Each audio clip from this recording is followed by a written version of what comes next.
Other news now, some homeowners in Kentucky have been left with a sinking feeling. They say that their homes are in the path of a progressive landslide and it's only getting worse. And they are pointing fingers at their local utility company. Those neighbors reached out to 9 on Your Side for help. Anchor Tamika Artist gets to the bottom of this legal battle that every homeowner should see.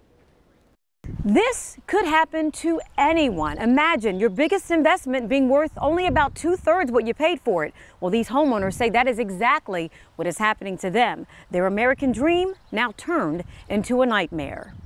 To have an expansive backyard like this is a homeowner's dream. This slide is continued all the way down there. That is, unless you happen to be unlucky enough to live in one of these 3 single-family homes on Belvedere Court in Florence. Honestly, my wife and I, we lose a lot of sleep over it. I mean, we were obviously involved in a lawsuit, which is not cheap either. Over the past 3 years, Jeff Aiken and his next-door neighbors have watched in horror as the once level terrain behind their homes has started to crumble and gradually slide away. Who do you blame for this?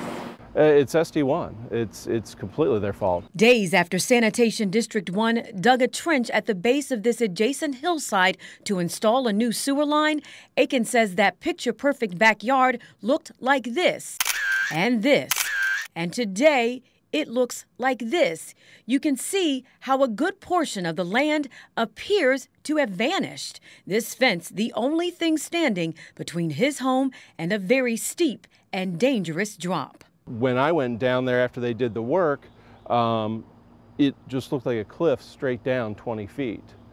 So when they cut that hillside out, they took all the stability away from the hillside. Without admitting any direct liability, SD1 and the subcontractor Brackney Inc. agreed to pay $5,000 minimal damage to the Aikens and $6,000 to the 2 other plaintiffs in the case, but these homeowners say that's nowhere near enough. Because of this landslide, we can't sell our home.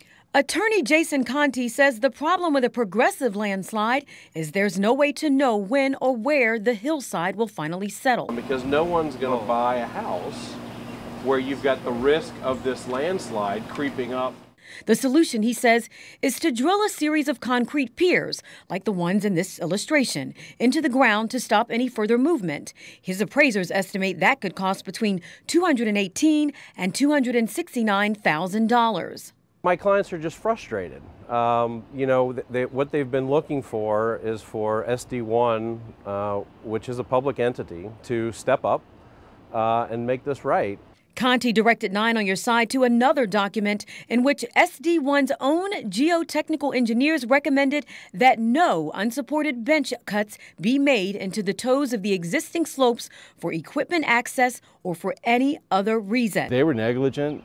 They didn't supervise this project properly, and an accident happened, and they need to own up to it. I reached out to SD1 and was told by Chris Cole, their new director of enterprise communications, that everything is still pending and that the plant does not comment on active litigation. I just think, they're a public entity and they're supposed to serve the public.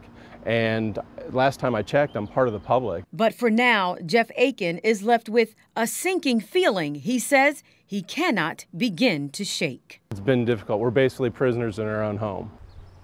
SD1's offer to cover minimal damages has since expired, which means all parties involved are now headed to court.